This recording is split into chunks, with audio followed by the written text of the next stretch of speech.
Muito bem, estamos de volta com o programa De Carrinho e vamos agora para a entrevista da semana. O De Carrinho segue contando histórias inspiradoras.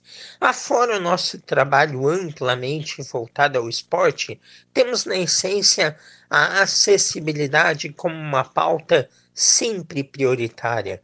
E no programa desta semana, abrimos espaço para uma incrível história de pesquisa e constante superação.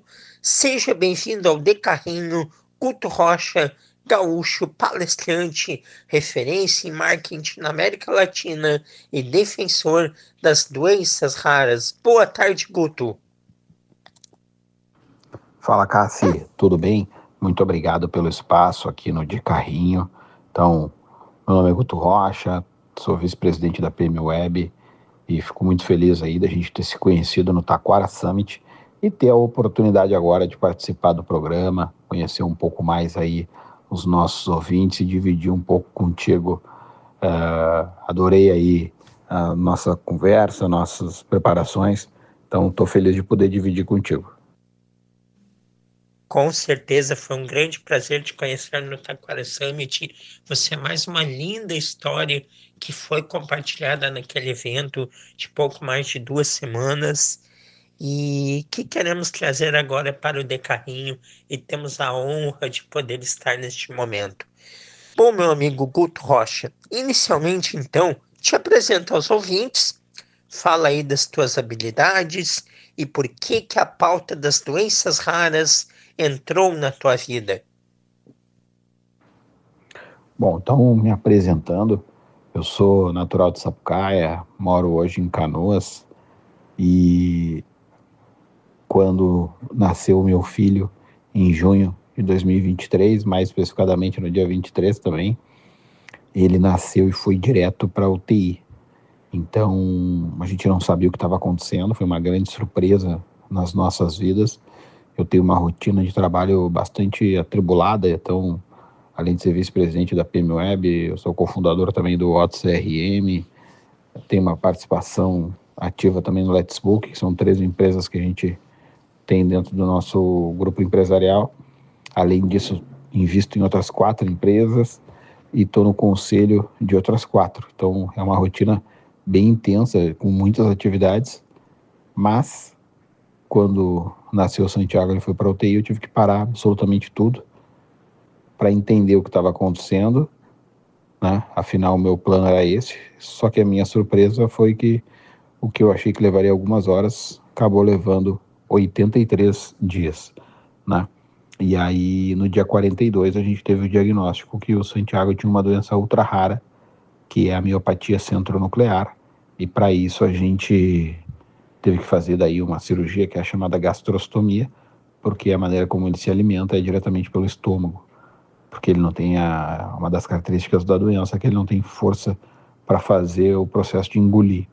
Então, para ele se alimentar, a melhor maneira era fazer a alimentação enteral, né, diretamente no estômago.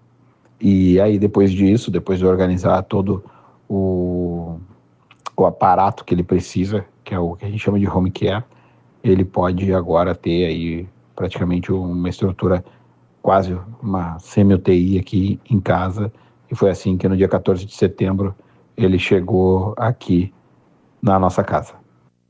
Cara, sua história ela é impressionante e quando eu tive a oportunidade de escutar no evento em Taquara há 15 dias atrás, eu não tive dúvidas.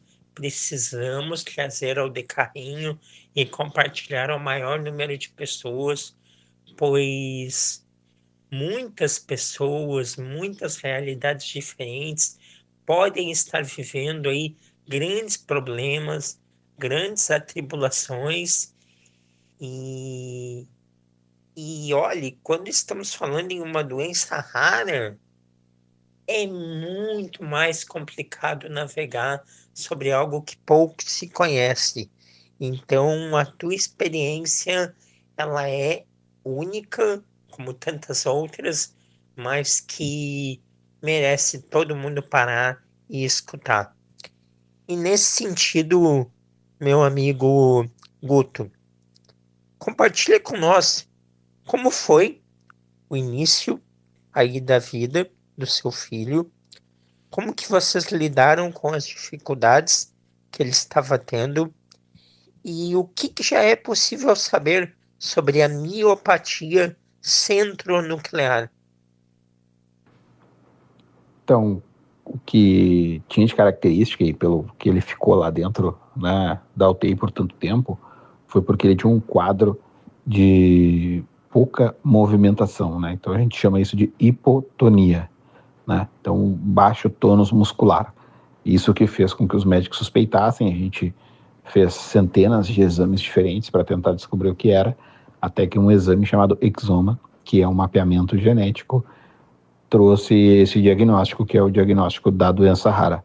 Até esse momento, vários outros diagnósticos foram tentados, algumas outras suspeitas, exames específicos de algumas doenças, até doenças raras foram feitos, mas o que aconteceu foi somente com esse diagnóstico, somente com esse exame, a gente conseguiu descobrir o que estava acontecendo verdadeiramente. E como que o Santiago ele leva a vida atualmente, Guto? E mais do que isso, existe um tratamento? Se sim, de que forma ele se dá? E tu tem aí um mapeamento de se há números de casos aí semelhantes ao dele? Se sabe muito pouco sobre a miopatia centronuclear, que é a doença dele. Ela é a ausência de uma proteína dentro da mitocôndria, né?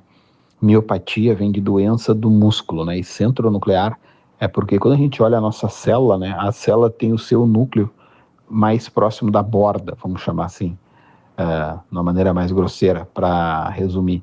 E quem tem essa característica da doença, o núcleo da célula, ele fica bem no meio, por isso que é centronuclear. A Universidade de Newcastle, na Inglaterra, ela tem um registro aberto para descobrir todos os casos de pacientes que têm essa doença. E até hoje no mundo foram descobertos apenas 600 casos. Desses 600 casos, existem 21 subgrupos, né? São 3 tipos de manifestação da doença. A doença pode ser cromossômica, e aí ela é vinculada ao cromossomo X. Ela pode ser recessiva ou dominante. O caso do Santiago é dominante. Os outros 2 casos, né, eles são um pouco mais graves, os sintomas, até mesmo a expectativa de vida, ela pode ser diminuída, né? Então, quando a gente recebeu o diagnóstico com muita pouca informação, né? O diagnóstico foi bem mais duro, foi que era um diagnóstico de uma morte em breve, assim. E aí a gente foi entendendo, pesquisando por conta. Então, imagina, de 600 casos registrados, pouco menos de 600 casos no mundo, existem 21 subgrupos. Se a gente fizer uma distribuição normal aí, a gente chega em potenciais 30 casos iguais registrados no mundo até hoje da doença. E aí, como é que a gente faz, né? Então, por não ter tratamento e não ter cura, o que a gente faz é trabalhar a qualidade de vida dele. Então, ele faz 2 fisioterapias todos os dias, ele faz fonoaudiologia de segunda a sexta, ele tem feito musicoterapia agora, e ele faz um acompanhamento com uma série de médicos para que ele consiga ter o máximo de desenvolvimento possível na vida dele. A gente não sabe o que vai acontecer, não sabemos as cenas dos próximos capítulos, é tudo uma grande incógnita e a gente vai fazendo o nosso melhor para que a gente consiga ir adiante. Impressionante. E o que mais chama atenção em conversar contigo é que tu lida com essas dificuldades com um otimismo, com uma valentia, com a forma com que tem que encarar de frente, pois eu sou muito da ideia de que a energia que a gente passa faz a diferença. Eu tenho certeza que essa atitude sua, da sua esposa, vão fazer aí a vida do Santiago ser a melhor possível e por muito, muito tempo. Pode ter certeza. E Guto, nas fases iniciais, do diagnóstico até hoje, quais foram aí algumas das maiores surpresas ou descobertas que te impactaram, seja na parte médica, emocional ou de acesso à informação?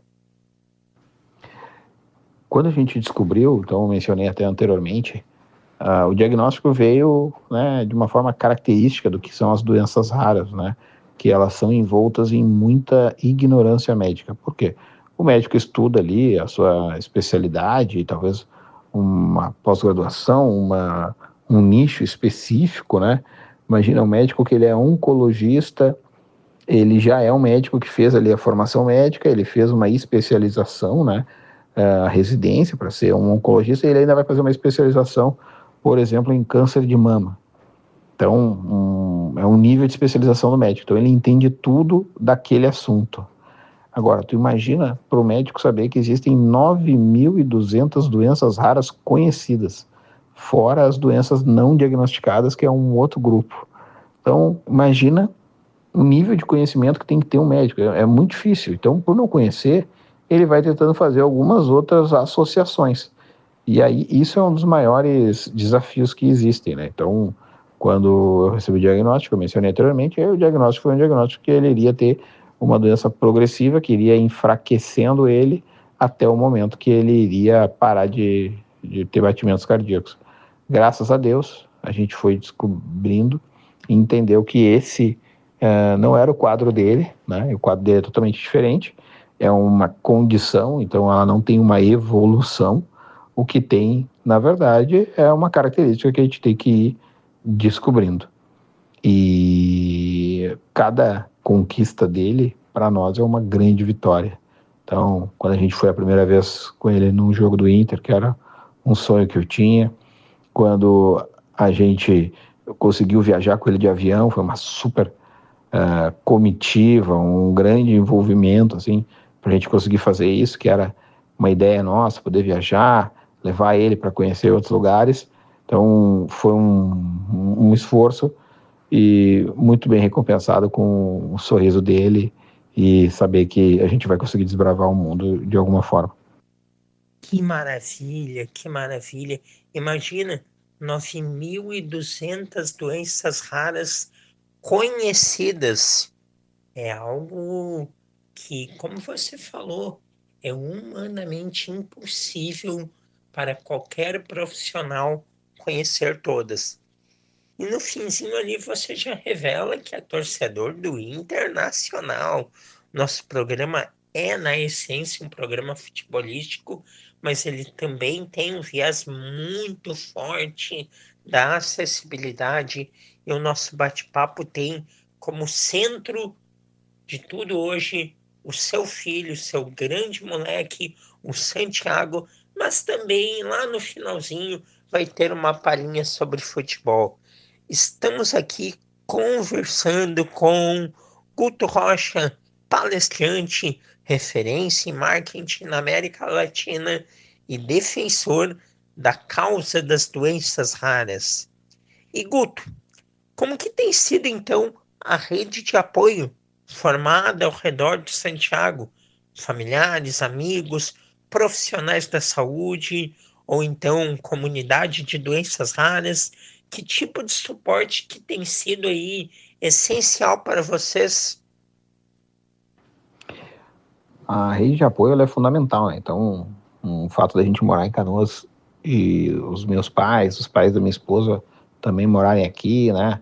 Os nossos irmãos, né? Minhas duas irmãs, o irmão da Marina, nossos amigos e principalmente a rede de enfermeiros, técnicos de enfermagem, profissionais da saúde, né? Os profissionais de fisioterapia, fonoaudiologia, musicoterapia, todos eles aqui da região fazem com que a gente possa ter uma qualidade muito boa de atendimento e que dá um suporte fantástico para ele, que é fundamental para todos nós.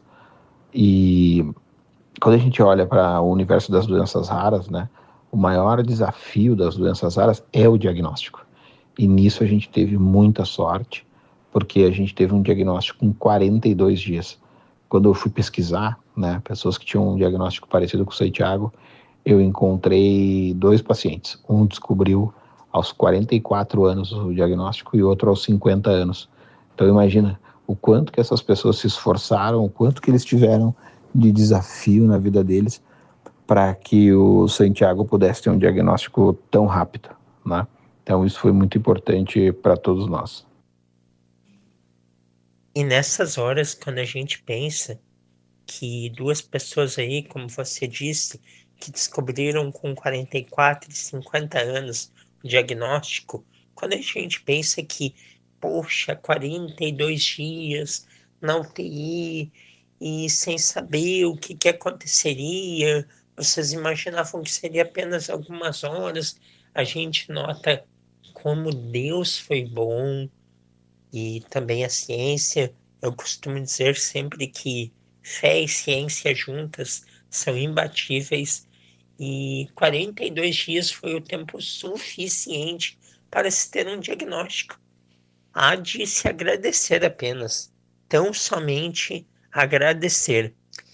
E falando um pouquinho de vocês, Guto, o que você faz aí para cuidar e preservar o seu próprio bem-estar emocional e mental, enquanto enfrenta aí os desafios diários ligados aí à condição de seu filho?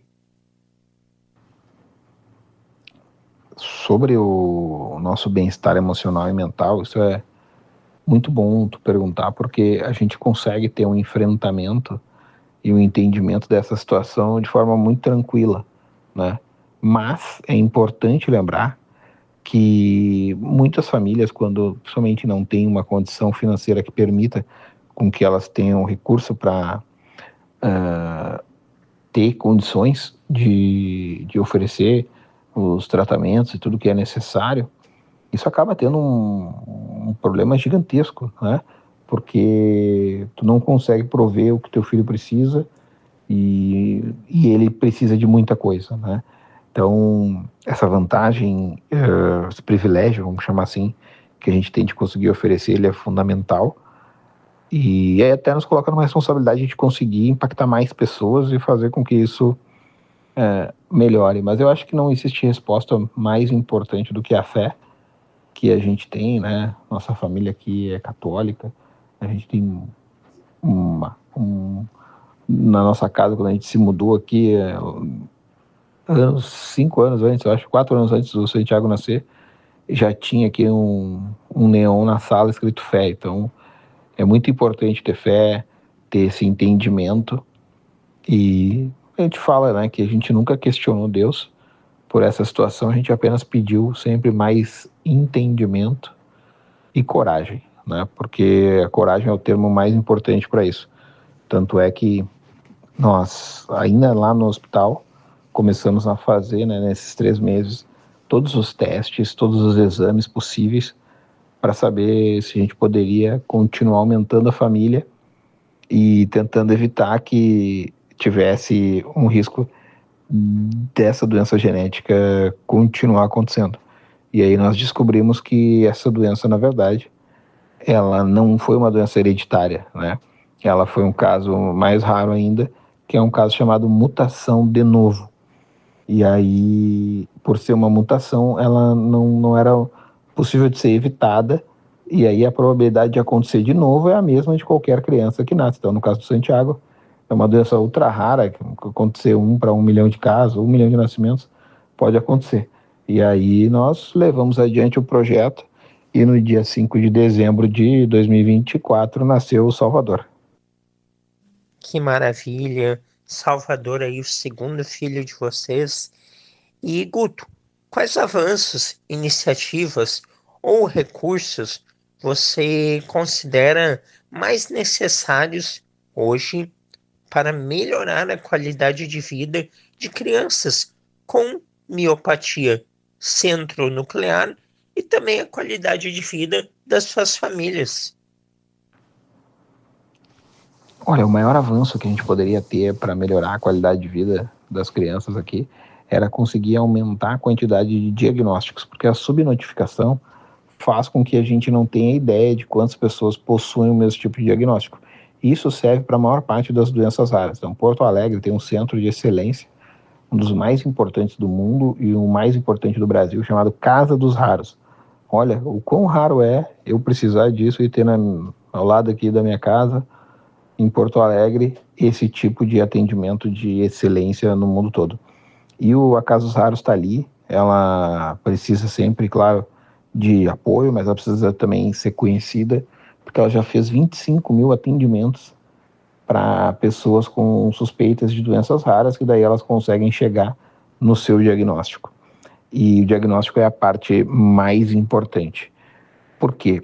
Quanto mais diagnóstico, maior é a base. Quanto maior é a base, mais fácil é fazer os testes, os tratamentos, para a gente conseguir um dia, e essa aí é a minha missão da vida, é que as pessoas que nasçam com a miopatia centronuclear, elas tenham uma capacidade de ter um tratamento para evitar que as características se tornem graves e elas tenham algum tipo de impedimento. E com certeza terá tratamento se Deus quiser. E olha que interessante, eu não sabia. Tenho certeza que muitos ouvintes também não. Porto Alegre tem a Casa dos Raros. Maravilha saber disso e, e que isso seja compartilhado aí. Você que também não sabia, repasse adiante essa informação, porque Porto Alegre é privilegiada por ter um espaço como esse.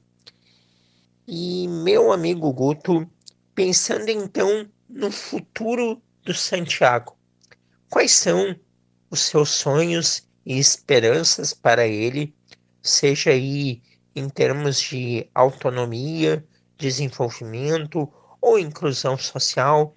Você enxerga que vai existir apoio em escolas, tecnologias, ou então que existam políticas públicas para contribuir para isso?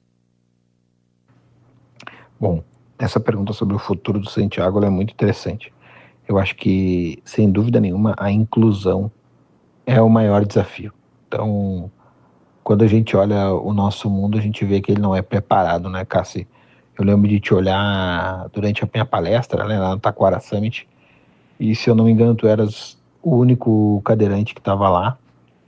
E olha que interessante, né? A população brasileira que possui algum tipo de deficiência física, se eu não me engano, talvez tenha esse número mais preciso do que eu, a gente fala em 28% da população. Então, é mais de um em cada quatro, né? E às vezes a gente ainda vê uma incapacidade de ter uma inclusão para uma demanda que é tão grande, né? Não é um grupo raro, né? É quase um grupo de volume extremamente expressivo, né? Tem mais pessoas com algum tipo de deficiência física no Brasil do que argentino na Argentina, né? Então, assim, a inclusão, ela é mandatória. Aí, quanto a desenvolvimento, autonomia, tudo isso eu não tenho nenhuma expectativa hoje. Então, o que eu espero é que a gente consiga fazer com que o Santiago se desenvolva na sua completude, assim, dentro das capacidades, tudo que seja possível para ele, a gente vai gostar de fazer. E aí a gente começa agora a pensar como é que a gente vai fazer com que ele consiga frequentar a escola, com que ele consiga ter interação cada vez mais com outras crianças, porque agora que ele está com 2 anos e 2 meses, a gente passa a ter um pouco mais de coragem de ter essa interação, porque antes qualquer risco de uma infecção, vírus, ele era muito grave por conta dessa questão da força que envolve a parte da respiração, né? Então, com o irmãozinho, ele já começa a ter mais interação e a gente vai testando isso agora. Então, assim, inclusão sim, tentar entender como é que vai ser essa questão de ensino, de escola, mas, cara, nos conhecendo aqui, a gente vai fazer o que for necessário. Se precisar construir uma escola para isso, nós vamos construir essa escola.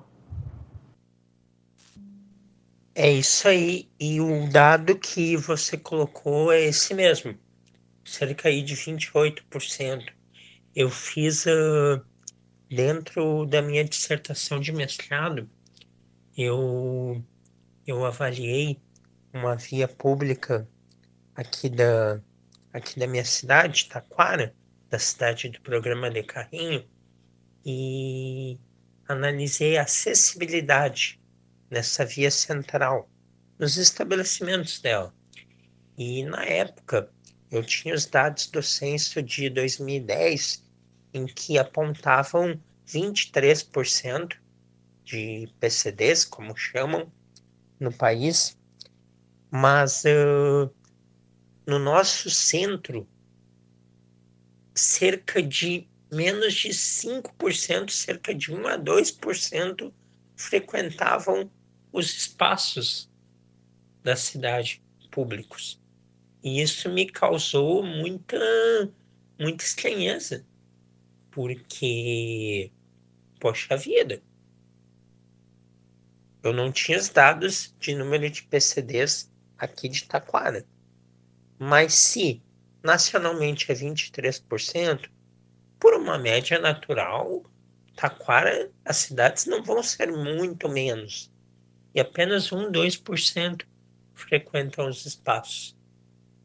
E indo ao encontro do que você falou, que dentro deste evento que nós participamos, não existiam, por exemplo, mais cadeirantes, que é uma das ditas, não gosto desse termo, acho ele segregador, mas uma das ditas deficiências. Perfeito, você foi perfeito. E Guto, para finalizar, o exemplo é maravilhoso do Santiago. Tenho certeza que com os pais que ele tem, com a família, com a rede de apoio aí que tu demonstra que ele tem, a vida de Santiago vai ser a mais plena possível. Mas para finalizar, e não deixar de falar de esporte, que é o nosso carro-chefe aqui do Decarrim, entre os seus afazeres, tem tempo para acompanhar futebol? Gosta? E se sim, o que dizer dos nossos clubes? Grande abraço. Olha, foi muito legal te conhecer. Muito obrigado pelo bate-papo. Valeu mesmo e até uma próxima. Olha, o futebol tem um papel fundamental aqui na nossa casa, né? Quando eu descobri que a Marina estava grávida, eu estava voltando de uma viagem e eu ia ficar uma semana em casa, um pouco mais, acho uns 10 dias, e entre uma viagem e a próxima, essa próxima era a viagem para a Copa do Mundo. Então, na última Copa do Mundo lá, eu fiquei 22 dias no Catar, lá nos Emirados Árabes. Pude participar da Fórmula 1 até antes, né, a última prova do ano, e depois fui a 18 partidas da Copa do Catar em 2022. E lá eu, né, gravei vários vídeos para o filho, que eu não sabia ainda se ia ser menino ou menina, né, mas que é o Santiago, meu amorzão aí. E ele, junto comigo, né, acabou herdando a paixão pelo Internacional. Então somos todos colorados aqui em casa. Um dia na UTI, um dia bem difícil, assim, de andar para trás nas nossas expectativas de desenvolvimento ali, de possibilidade antes do diagnóstico. A gente foi ter o suporte da psicóloga da UTI, a doutora Valesca, e ela me perguntou, assim, né, se eu já tinha entendido o que tinha acontecido, se eu já tinha vivido o luto daquela expectativa da perfeição, que é o que a gente ouve falar e que a gente sempre entra numa sala de parto com essa perfeição, a visão e a convivência, né, e o período de UTI, ela ceifa muito dos sonhos, né, que os pais têm, mas ela não tira a vida. E ela falou para mim, tu tem que ter essa maturidade de entender que aquele tua expectativa, ela não existe, mas que existe uma vida e que tu tem que aceitar. E aí aquilo para nós, naquele momento que a gente estava tão desesperado para entender o que estava acontecendo, que, claro, tu perde o foco da vida, né? Tu tá mais tentando entender o que está acontecendo para não perder, né, aquela vida, né? E aí ela fez um exercício comigo e me perguntou qual era o meu sonho. E eu falei, ó, meu sonho é levar o Santiago no Beira-Rio. E ela, tá, então vai lá e compra uma camiseta para ele. E aí eu lembro que aquela provocação foi boa. Fiquei ali no celular, vi uma promoção da Centauro. Comprei 9 camisetas, né? Para ele, para mim, para minha esposa. E aí foi um plano bem longo, mas a gente conseguiu aí já com o irmãozinho dele vivo, o Salvador, fomos todos assistir o jogo do Inter e foi uma vitória do Internacional maravilhosa. E aí ele já foi mais uma vez também. Então, só tenho alegrias quando eu penso no futebol. Tenho um carinho enorme então pelo Internacional, atualmente também as minhas empresas, a gente tem uma relação muito próxima também com o Grêmio, ajudando aí, né, os clubes na relação com seus torcedores. E vejo o futebol gaúcho num momento de muito profissionalismo na parte fora de campo, né? Principalmente na área que eu trabalho aqui, que é o marketing. Então, tanto o Leandro lá no Grêmio quanto o Marcos no Internacional, que são os diretores, né, o CMO, como a gente chama, fazem um trabalho de excelência, né? Um trabalho de nível mundial, tanto com experiências em grandes clubes, em grandes empresas, né? Mas claro, dentro de campo existe uma desigualdade, principalmente baseada na diferença de receita. Então, acho que o nosso papel como gaúcho aqui é conseguir fazer com que a gente crie meios de conseguir competir com os clubes do centro do país e as SAFs em igualdade, mas vai ter que ter uma maneira da gente ter uma receita maior, porque senão vai ficar cada vez maior essa diferença. Então o futebol aí é a nossa paixão aqui em casa. Santiago tem o seu tambor, até que o nosso casal de amigos é a Laura e o Emanuel mandaram, que é a guarda popular do Santiago. Tá sempre uniformizado, ele não pode ver nem um pano de prato vermelho que ele já começa a comemorar e celebrar, porque a cor dele é a cor do Inter. Que maneiro, que maneiro.